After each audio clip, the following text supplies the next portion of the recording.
लोकसभा चुनाव 2024 के दौरान अनुप्रिया पटेल ने राजा भैया को सीधी तौर पर चैलेंज किया था। शायद यही वजह थी कि राजा भैया ने समाजवादी पार्टी की साइकिल का सपोर्ट कर कौशाम्बी से विनोद सोनकर की सीट को हरवाकर इंडिया गठबंधन के प्रत्याशी को जीत दिलवा दी थी। एक बार फिर केंद्रीय मंत्री अनुप्रिया पटेल सुर्खियों में आ गई थी, लेकिन इस बार अनुप्रिया पटेल ने सीधे मुख्यमंत्री योगी आदित्यनाथ से कुछ ऐसी बातें कही थी जो इस समय विपक्ष या यूं कहे कि गठबंधन को सरकार घेरने का मौका देने वाली थी।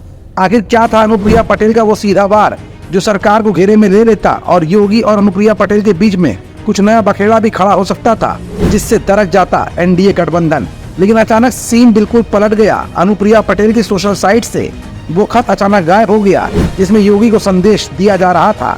दरअसल सच्चाई तो ये है कि अपना दल एस पार्टी, जिसे अनुप्रिया पटेल के नेतृत्व में दलित और पिछड़ों के अधिकारों की वकालत करने के उद्देश्य से स्थापित किया गया था, बीते एक दशक से वो एनडीए का हिस्सा रही हैं। हालांकि हाल ही में पार्टी की विचारधारा और कार्यशैली पर भी सवाल उठाए जा रहे हैं। दलितों पिछड़ों को सरकारी नौकरियों में होने वाले साक्षात्कार पर सीएम योगी को पत्र लिखकर उठाया था मुद्दा, दूसरे ही दिन कर दिया पत्र को गायब।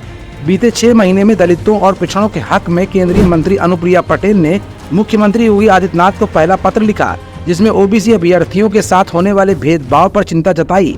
पत्र में आरोप लगाया गया कि प्रदेश सरकार की साक्षात्कार वाली नियुक्तियों में ओबीसी, अनुसूचित जाति और अनुसूचित जनजाति के अभ्यर्थियों को अयोग्य घोषित कर पदों को अनारक्षित घोषित कर दिया जाता है।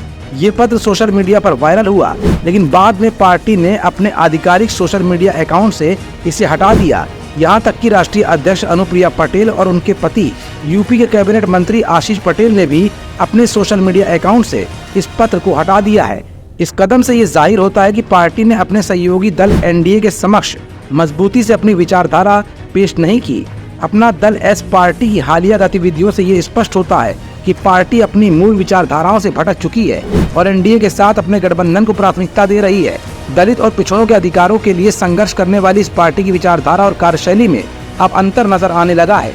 इससे ये सवाल उठता है कि क्या पार्टी अपने मूल उद्देश्य को फिर से हासिल कर पाएगी या सत्ता की राजनीति में ही उलझ कर रह जाएगी। इंडियन न्यूज सर्विसेज INS के लिए केपी सिंह की स्पेशल रिपोर्ट। हमारा channel Indian news services INS like, share and subscribe करना न भूलें। बेल आइकन पर बटन दबाएं और देखें लेटेस्ट खबरें INS पर। INS, हर भारतीय की आवाज।